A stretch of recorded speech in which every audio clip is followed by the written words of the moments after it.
May humawak sa aking bawang. Nagtaas ako ng tingin sa kanya at nakita ko si Gabriel. Who are you talking to? Nakatingin din siya ngayon sa direksyon kung saan ako nakatingin kanina. Si Mama. Dumating siya pero umalis din kaagad. Tumingin si Gabriel sa akin. Hindi ko mabasa ang ekspresyon na meron siya. That's her gift? Tumango ako at ngumiti. Ano kayang laman nito? Bumalik na rin kami sa loob at nakihalubilong muli sa mga bisita. Pagod na pagod ako matapos ang kasal. Nanatili pa kami ni Gabriel sa resort at ang mga kaibigan niya ay naririto rin at baka bukas na kami umuwi sa bahay. Suot ko pa rin ang wedding dress ko habang nakaupo sa may kama at nagtatanggal ng sapatos. Pero dahil sa akin diyan ay nahihirapan na akong maabot iyon. Lumuhod si Gabriel sa aking harapan at tinawakan ang paa ko. Siya na ang nagtanggal ng sapatos ko. Thanks. Natigilan ako ng dahan-dahan niya ibaba ang sarili sa may paa ko at hinalikan ng aking binti. Mabilis na kumabog ang aking dibdib sa gesture niya. Nararamdaman ko rin ang pag-iinit ng aking katawan. Gabriel, anong ginagawa mo? Nagtaas siya ng tingin sa akin. Madilim na ekspresyon ng mukha niya at halatang may pagnanasa. Alam ko gusto niya pero ayaw na namin mag-sex dahil sa takot na makaapekto iyon sa pagbubuntis ko. Kahit hindi naman kami pinagbabawalan ng doktor. Malapit na akong mga anak kaya kailangan kong mag-ingat. Matagal na namin hindi nagagawa iyon at alam ko kung gaano nagpipigil si Gabriel. Huminga siya ng malalim at nag-iwas ng tingin sa akin. Nothing.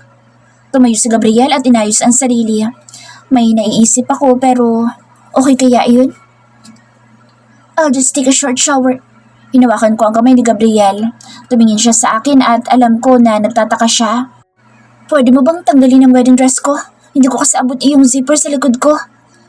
Nagtaas ako ng tingin kay Gabriel. Sobrang bigat ng titig niya sa akin na para bang nalulunod ako doon by just staring at him. Okay. Pumunta siya sa may likod ko upang matulungan akong tanggalin ang zipper ng aking wedding dress. Hinawakan ko naman ang buhok ko upang hindi ito makaabala sa kanya.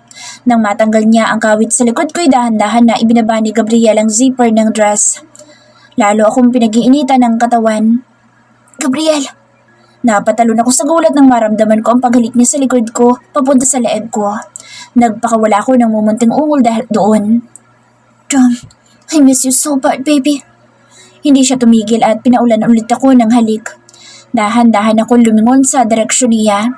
Napatitig ako sa kanyang mga mata bago ito ibaba sa kanyang labi. Nagtitigan siguro kami ng ilang minuto bago niya hindi napigilan ang sarili at sinunggaban ako ng halik. Ipinalupot ko kaagad sa kanyang aking braso at mas lalo kong idiniin ang sarili sa kanya. We were both panting hard after that passionate and aggressive kiss. Let's take a shower. Naligo kami ni Gabriel pero hindi niya kinalimutang paligayahin din ako habang nasa shower. Pagkatapos noon ay nagpahinga na kami ng gabing iyon. Akala ko magiging maayos ang lahat. Pilit kong pinapanalangin na sana ay parati kaming ganito ni Gabriel. Yung masaya lang at parating magkasama.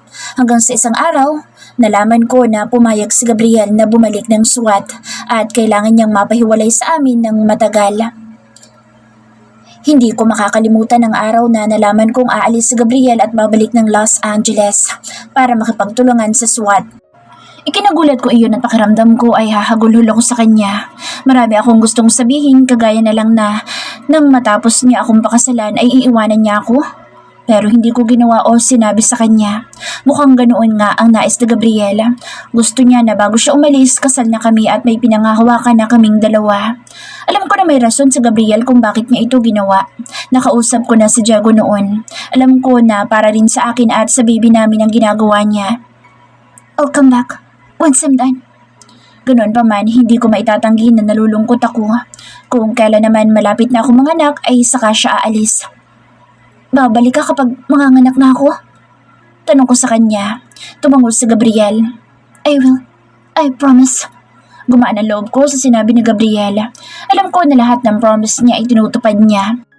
Niyakap ko si Gabriel. Gusto ko sana siyang maihatid kahit hanggang airport lang pero sabi niya ay mas maganda raw na hindi ako makikita ng kahit na sino sa SWAT na kasama niya. Ayaw niya na mapahamak ako.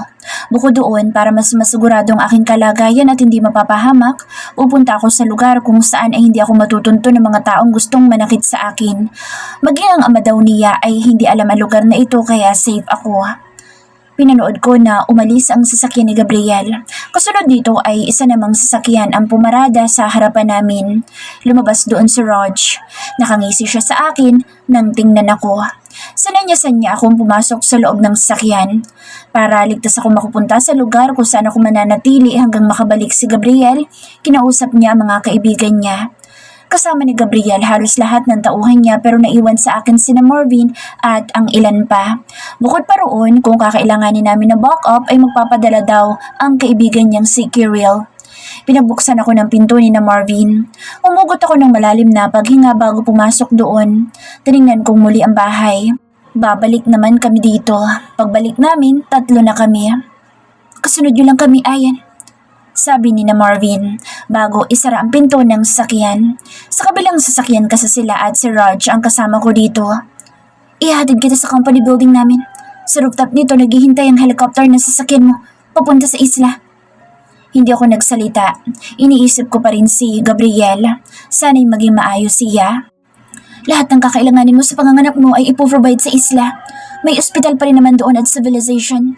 Don't worry, wala namang makakakilala sa'yo doon. Tumango na lamang ako. Hindi din naman ako malapit kina Raj kaya hindi ako komportable na makipag-usap sa kanila. Tahimik ang naging biyahe. Abala din naman si Raj sa pakikipag-usap sa cellphone niya kaya hindi ko na siya ginagambala. Sina Marvin ay nakasunod sa amin sa likod. Yes, we're on our way. Sabi niya sa kausap. You want to talk to her? Alright, hold on. Ibinigay sa akin ni Raj ang cellphone. Tinignan ko yun bago magtaas ng tingin sa kanya. It's Gab. He wanted to talk to you. Hindi ka raw sumasagot sa cellphone mo. Mabilis kong kinuha ang cellphone niya at dinala yun sa tenga ko. Hello? Gabriel? Para ako sabik na makausap siya kahit wala pa naman 1 oras kaming naghihiwalay. I'm waiting to board the plane. I miss you already. Kinagat ko ang aking labi at pinigilan na maging emosyonal. Nasa airport na pala kaagad sila. Mag-iingat ka doon ha. Please be safe. Alam ko na delikado ang pupuntahan niya. Kinakabahan ako na baka may mangyaring hindi maganda sa kanya. Sa totoo lang, gusto ko siyang pigilan kanina pero ayoko maging selfish. Pinili ni Gabriel ito kaya sa palagay niya ay ito ang mas makabubuti. Mas sanay siya sa ganitong buhay kaya naintindihan ko. I will. You too. Hinawakan ko ang tiyan ko. Hihintayin ka namin ni Mika. Please, umuwi ka kaagad. After I'm done with my work, uwi ka agad ako. Sagot niya sa akin. Pero sana'y makauwi ka sa panganganak ko. Malapit na ako sa kabuwanan ko. Wala na 1 buwan ay manganganak na ako. I will. Sandali kami natahimik ni Gabriel. Kung maaari lamang ay hindi ko nabitawan pa ang cellphone at kahit hindi kami magsalitang dalaway okay lang sa akin. We're here. Sabi ni Raj. Huminga ng malalim si Gabriel. Mukhang narinig niya ang sinabi ng kaibigan. Baby, you have to go. Doon ko na hindi napigilan ang sarili ko sa pag-iyak. Kanina ko pa ito pinipigilan pero mukhang ngayon ay hindi na kaya. Don't go. Halos ibulong ko iyon pero alam ko na narinig niya. Hindi na nakapagsalita si Gabriel sa sinabi ko.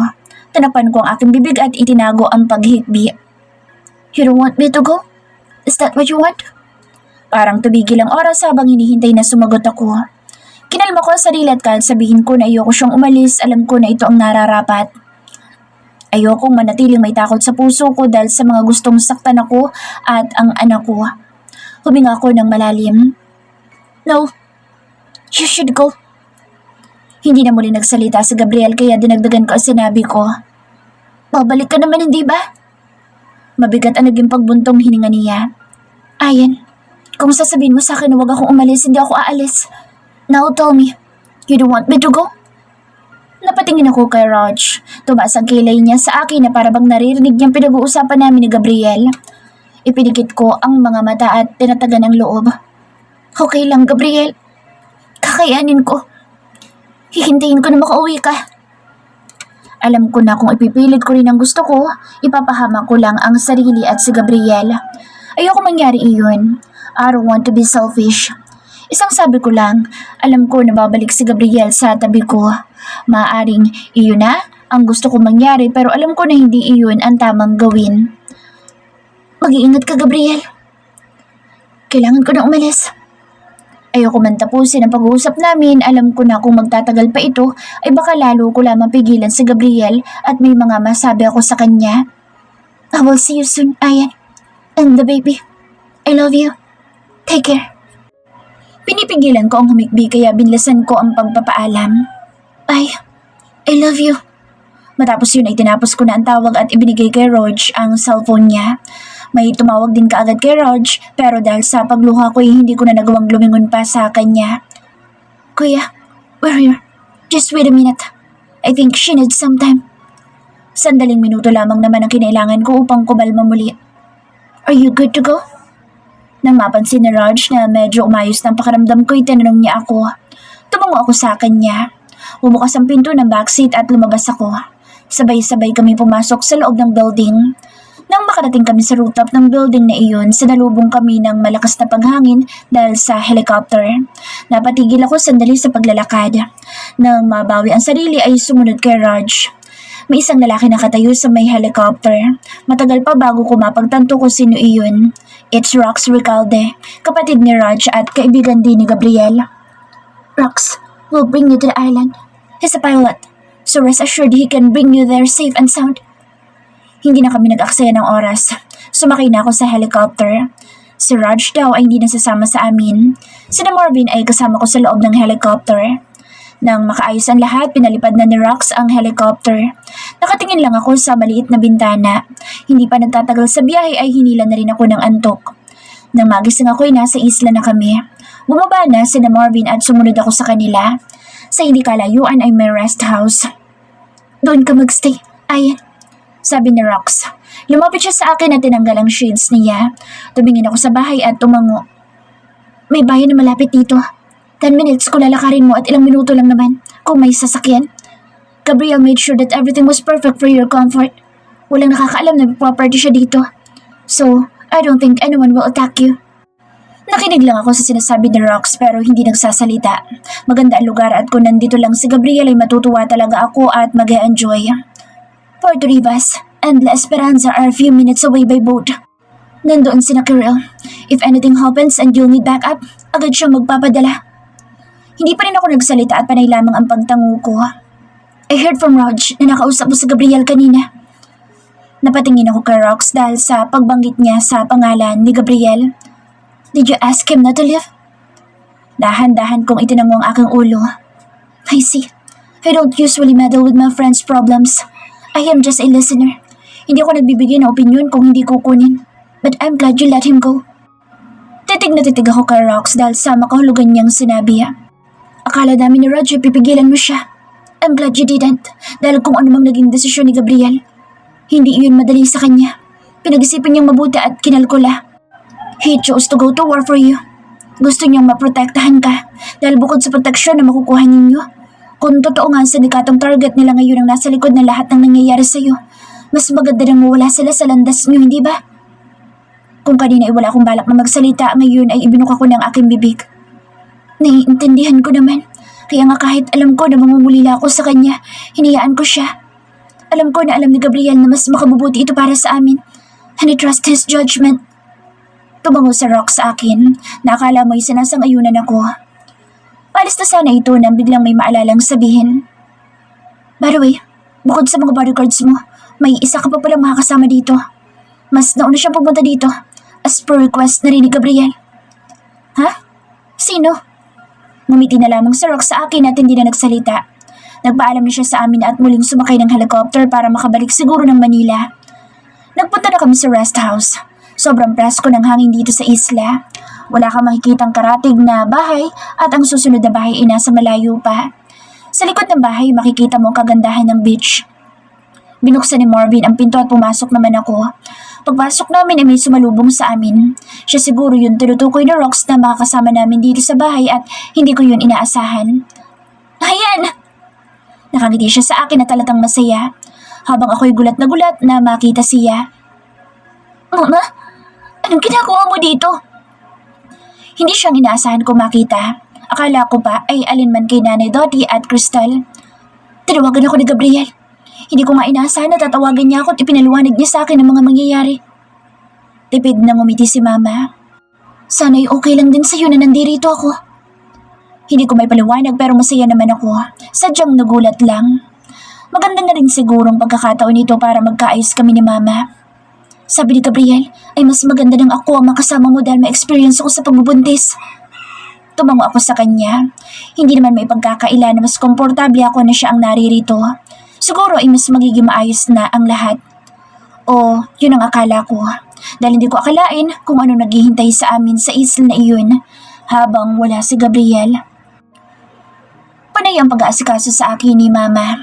Hindi niya ako pinababayaan at nararamdaman ko ulit kung anong pakiramdam na magkaroon ng isang ina. Tahimik naman ang buhay namin sa isla so far. Nakapunta na rin kami ng bayan at sobrang peaceful talaga dito. Kung maaari lang, gusto ko na dito na lang kami ni Gabriel manatili at malayo sa magulong buhay namin sa syudad. Nakaupo ako sa isang sun lounger habang nakatingin sa magandang beach ng isla. Nagpapahangin lang ako. Ilang linggo na rin simula nang dumating kami dito. Ilang linggo na din simula nang umalis ng bansa si Gabriel. Parati naman kami nagkakausap sa video ko. Sobrang hirap lang dahil sa time difference na kinaroroonan namin. May pagkakataon na tulog na ako kapag nakakatawag siya kaya hindi ko parating nakakausap. At kapag hindi ko nagagawang makausap siya dahil sa ganoong rason ay nanghihinayang ako. Kahit papaano ay nakakapag-adjust na ako dito. Sana lang ay magpatuloy ito hanggang sa mga anak ako at hanggang sa makauwi si Gabriel. Ayan. Pagtawag ni Marvin sa pangalan ko, tumingin ako sa kanya. Tumawag si Sir Gab kanina. Hindi na kita natawagan dahil mukhang nagmamadali.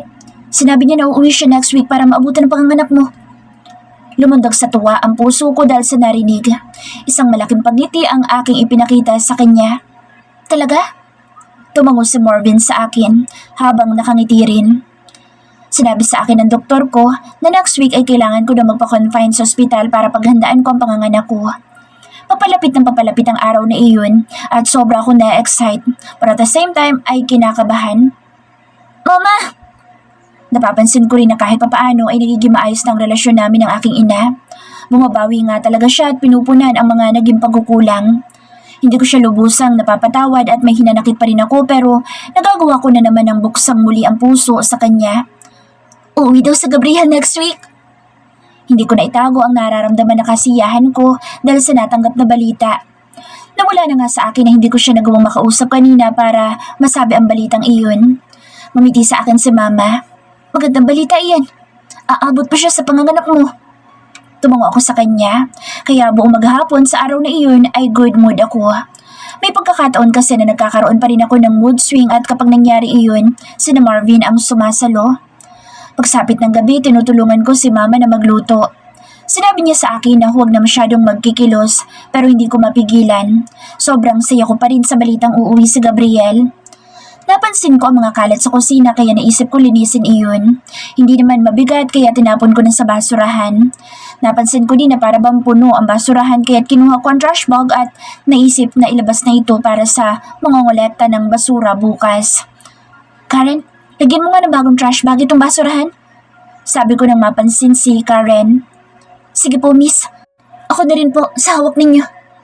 Tinangkay niya lumapit sa akin pero hindi ako pumayag na hawakan niya iyon. Ako na. Gusto ko rin kumilos kahit papaano.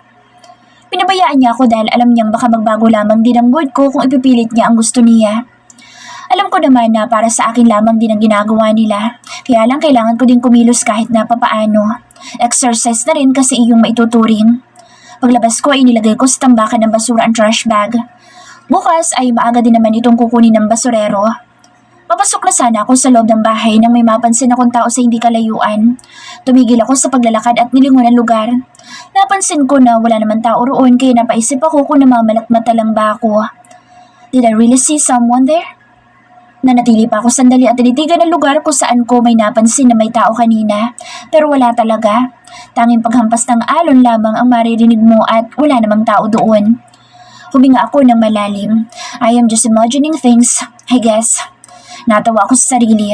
Mukhang kailangan ko nang magpahinga at kung ano-ano na ang nakikita ko. Pumasok na ako sa loob at nagpahinga. Ganoon pa man sinabi ko kina Karen na maging alerto. Kahit kasi ipagsawalang bahala ko ang aking nakita kanina at isiping nililin lang ako ng mga tao ko.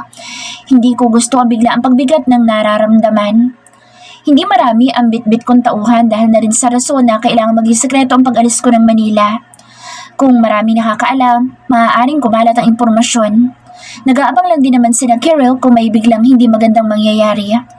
For some unknown reason, this is the first time na nahirapan akong matulog sa bahay na ito. Sa ilang linggo ko rito, bigla akong namahay. Bumangon ako at naisipan na kumuha ng tubig. Tahimik na ang buong bahay kaya marahan ang bawat hakbang ko. Iniisip ko na baka may magising ako. Habang pababa ako ng hagdanan, may narinig akong ingay mula sa labas. Natigilan ako at pinakiramdamang mabuti iyon. Isang pagbagsak ng mabigat na bagay ang aking narinig. Hindi ako maaaring magkamali. Sumilip ako pero wala naman tao sa ibabang bahagi ng bahay. Napatingin ako sa may pinto at nakakita ko ng mga anino ng tao. Nanlaki ang aking mga mata. Sa isip ko baka mga tauhan lamang namin iyon na nagbabantay sa labas pero ang puso ko ay nagsusumigaw na kailangan kong tumakbo. Mabilis akong tumakbo pabalik sa pangalawang palapag upang puntahan si Marvin. Masyado ba kaming naging kampante na walang aatake sa amin dahil ilang araw ng tahimik ang buhay namin? Bago pa ako makarating sa pangalawang palapag ay nakarinig ako ng putok ng barila. Mapapasigaw na sana ako nang may magtakip ng bibig ko at hilahin ako. Kinabahan ako. Iniisip ko na baka masamang tao iyon kaya't inapakan ko ang kanyang paa. Napamura ng mahina ang lalaki. Natigilan ako at dahan-dahan na lumingon sa kanya. Kahit papaano ay naaninag ko si Marvin. Ayan, huwag ka maingay. Someone's here. Gusto ko sabihin niya sa akin na mali ako sa mga iniisip ko kanina pero mukhang hindi ganoon ang sitwasyon. Kailangan ka namin maitakas dito. Hindi ko na narinig ng buo ang gusto niyang sabihin because the alarms went off. Mabilis na lumabas ang aming mga tauhan at nagkaroon na ng palitan ng bala. Napatakip ako sa akin tanga nang marinig ko iyon. Marvin! Narinig ko ang boss ni Karen. Tumatakbo silang dalawa ni Angelo papunta sa direksyon namin. Kailangan nang makaalis ni Miss Ayan dito. Napapaligiran tayo ng mga kalaban. Halata ang taranta sa kanilang boses. Nandiyan ang ilang tauhan ni Sir Curry, pero mukhang outnumbered tayo. Kailangan na natin makaalis. On the way pa lang ang ibang backup. They will buy us time para makatakas. Marami? Tanong ni Marvin. Tumango si Angelo. Mas marami sa atin at kung hindi tayo aalis kaagad dito, pare-pareho tayong mamamatay. Naguguluhan ako. Akala ko ay walang makakatuntun sa amin dito kaya bakit? Bakit ngayon ay may mga kalaban? Akala ko ang tahimik namin buhay dito ay magpapatuloy hanggang sa mga nakakuha at makauwi si Gabriel dito pero bakit ganito ang nangyayari? Si Mama! Sabi ko nang maalala si Mama. Hindi pa niya alam ang nangyayari. Aalis na sana ako sa kinaroroonan ko nang pigilan ako ni na Marvin. Ako nang pupunta sa kanya. Sa ngayon kailangan na natin umalis. May safe exit dito. Kailangan ninyo makapunta roon bago malaman ng mga kalaban iyon. Umalis si Angelo upang puntahan si Mama. Ayoko mang umalis muna sa kinatatayuan ko hanggang wala si na Mama ay hinila na ako ni na Marvin. Pumunta kami sa kwarto ko. May tinanggal na carpet si na Marvin at nakakita kami ng isang maliit na pinto. Binuksan niya iyon at unang bumaba si Karen. Napatakip ako sa akin tenga ng sunod-sunod na putok ng baril ang aking narinig. Pinasunod kaagad ako ni Marvin. Sina Mama! Natataranta na rin ako. Baka kung ano mangyari sa kanila. Susunod sila. Pinuntahan na siya ni Angelo. Tara na!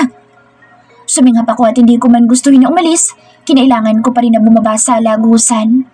Kaagad na sumunod si Marvin sa amin. Sinara niya ang pinto at binuksan ang flashlight ng kanyang phone para magkaroon ng liwanag. Langhiya, hindi ko sa ulo lagusan na ito. Tanda mo ba, Karen? Tanong ni Marvin. I can't believe this. Habang nagtatangka kaming umalis, may mga buhay na nasasawi sa labas para lang maprotektahan ako. Ganito ba talaga dapat? Paano tayo natuntun? Tanong ko. Naguguluhan pa rin. Hindi rin namin alam. Sabi ni Marvin. Seryoso na ang tono niya at halatang malalim din ang iniisip. Maaaring may nag-leak ng kinaroroonan mo o hindi kaya inatuntun tayo. Nagmamadali kami mahanap ang labasan ng daan na ito. Sa ngayon, huwag mo munang isipin iyan. Kailangan ka namin madala sa ligtas na lugar. May kotse sa labas pero ilang metro ang layo. Kailangan natin makarating doon para makaalis dito ng ligtas. Tumingin si Karen sa akin. Miss, okay ka lang po ba? Kayo? Kaya niyo pa po ba? Tumango ako. Kaya ko pa naman kahit medyo hinahapo na ako at kinakabahan. Nakita namin ang hagdanan papunta sa pinto. Underground ang kinaroroonan namin kaya kailangan namin umakyat ng isa pang hagdanan para makalabas dito. Sisilipin ko muna para malaman ko ang sitwasyon sa labas. Tumango kami at nagtungo na doon si Karen. Naghihintay kami sa ibabalita ni Karen. Marvin! Napatingin kami sa tumawag. Nakita namin sina Angelo at Mama. Ma! Lumapit ako sa kanya at agad siyang niyakap. Mahigpit din akong niyakap ni Mama. Ano bang nangyayari? Wala akong maintindihan. Sabi ni Mama. Tsaka na po kami magpapaliwanag. Kailangan po muna namin kayong maitakas. Sabi ni Marvin. Karen, how's the situation outside? Tumingin si Karen sa amin. Clear, makakalabas na tayo ngayon. Mauna ako at hintayin ko sa Miss Aya. Sisiguraduhin ko na walang papalapit sa area. Lumabas si Karen at pinusunod si Mama. Pero nang mapadaan si Mama sa harapan ni Marvin ay pinigilan niya ito. Ma'am, pasensya na po. Lumapit si Marvin kay Mama. Manipis ang suot ni Mama dahil mula ito sa pagtulog. Ipapasuot sana ni Marvin ang jacket niya nang mapatigil siya. May problema ba, Marvin? Hindi kaagad nagsalita si Marvin kaya kinabahan ako. Malaki. Hinawakan niya ang likod ni Mama sa may batok nito. Anong ginagawa? May kinuha si Marvin dito. Sobrang liit na chip nito at kung hindi ito umiilaw ngayon at hindi matalas ang mata mo, hindi mo iyon mapapansin. Ito. Pinagbasta namin iyon. Nagtataka pa ako kung ano iyon. It's a tracking chip. Sabi ni Angelo na akala mo ay nabasang iniisip ko at sinagot ang katanungan ko. Nalaki ang aking mga mata dahil doon. Mama! Hindi ako makapaniwala na makikita ito kay Mama. Huwag mong sabihin. Hindi! Wala akong alam dyan. Depensa niya sa sarili. Kung ganoon, paano may paliliwanag ang chip? Bakit ka meron yan? Wala akong alam. Sandali siyang napatigil ng tila may maalala. Bago ako magpunta rito, nasa lugar na ako kung saan ako pupuntahan at susunduin ang tauhan ni Gabriel nang may makabanggaan akong lalaki. Akala ko'y aksidente ang pagkakabunggo niya sa akin. Hindi ko akalain na. Napatakip siya sa kanyang bibig. That means, ilang linggo na rin nila tayong minamanmanan. Sabi ni Marvin. This is a newly invented chip, Marvin. Hindi siya nadadetect basta-basta. Sabi naman ni Angelo. Tumingin si Mama sa akin. Agad niya akong nilapitan. Anak, maniwala ka. Hindi ko alam kung bakit meron ako niyan. Sa tingin mo ba ipapahama kita? Hindi ko yan gagawin sa'yo. Tinitigan ko si Mama. Alam ko na hindi siya nagsisinungaling. Hindi ganito ang ekspresyon niya noong sabihin niya sa akin na patay na ang papa ko kahit buhay pa pala ito noon. Alam ko na nagsasabi siya ng totoo. Huminga ako ng malalim. Naniniwala ako, Ma. It doesn't matter anymore. Sabi ni Marvin sa seryosong tono. Ano nangyayari? Bakit hindi ba kayo lumalabas? Sabi ni Karen. Shit! May papalapit! Bilisan niyo! Alam na nila kung nasan tayo. We have to move now! Mabilis na umakyat si Mama sa hagdanan at sumunod ako sa kanya. Pinauna ni Marvin sa Angelo at bago siya. Habang paakyat ako sa hagdanan, bigla ako natigilan ng maramdaman ko ang pananakit ng tiyan ko. Miss, anong nangyayari? Nilamon ang aking pagsigaw ang boses ni Angelo.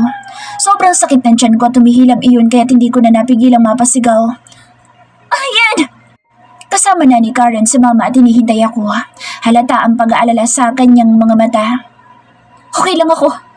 Sabi ko, pinagpatuloy ko ang aking pag-akyat nang lalo ko maramdaman ang sakit ng tiyan ko. When I was about to move again, I felt something. Napatingin ako sa aking hita. Nanginginig iyon pero naramdaman ko ang pagtulo ng likido doon. Miss, huwag mong sabihin. Maging sina Angelo at Marvin ay nagulat sa nasaksihan. Gusto kong maiyak. No, hindi sa ganitong paraan. Huwag naman sa ganitong sitwasyon. Ano nangyari? Tanong ni Karen. Nagtaas ako ng tingin sa kanila at hindi ko na napigilan ang luha ko. My water just broke. And the next thing that happened to me, I felt a sharp pain na siyang dahilan para mapasigaw ako.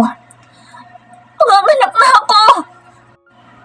Tinulungan na ako ni na Karen na makalabas sa lagusan dahil para akong nanghina nang mapagtanto ko na manganganak na ako. No, not in this situation. Kailangan na natin makarating sa sakyan at dadali natin si Miss sa pinakamalapit na ospital. Inilalayan ako kaagad ni Marvin nang makalabas na siya. Okay ka lang? Kaya pa? Tumango ako kahit wala sa sarili dahil sa pagkabigla sa nangyari kanina. Konting tiis na lang. Ayan. Nagpatuloy kami sa paglalakad. Hindi ko magawang makatakbo dahil sa pananakit ng tiyan ko. Ang sakit! Sabi ko, lumapit na rin sa akin si Mama at tinulungan ako sa tamang paghinga. Inalalayan na rin niya ako habang sina Karen at Angelo ay nagmamasid sa paligid. Habang tumatakas kami, nakarinig kami ng pamamaril mula sa likod. Halos madapa ako dahil sa nangyari. Mabuti na lang ay agad ako nahawakan ni Marvin kaya hindi iyon nangyari. Kinuha ni Karen ang baril at nakipagbarilala. Wala na tayong oras! Natunto na tayo! Sabi ni Angelo. Tinulungan niya rin si Karen sa pakikipagbarilan. Natrest na tayo! Alam na nila na tumatakas tayo! Sabi ni Karen habang nagpapalit ng magazine ng barila. Naramdaman ko ang panlulumo ni Mama. Kasalanan ko. Hindi ko alam na may chip na nakakabit sa akin. Wala akong ideya doon. Huwag niyo na pong sisihin ang iyong sarili. Mas mabuti pang isipin na lang natin ang pagtakas. Marvin, ikaw na bahala kina Miss. Dalhin mo siya sa ospital kahit na anong mangyari. Napalingon ako sa dalawa at nakikipagpalitan sila ng barila. Nang mapagtanto ko kung anong gagawin namin ay agad ako nagsalita. Iiwan natin sila. Huwag! Ayan, kapag nanatili pa tayo dito, pare-pareho tayong mamamatay. Hindi tayo sigurado sa bilang ng mga kalaban. Irespeto natin ang kahilingan ni Angelo at Karen. Kailangan ka naming madala sa ospital. Kailangan naming masigurado na ligtas ka. Pero, go! Sigaw na Angelo kaya't hindi ko na nagawang matapos ang sasabihin.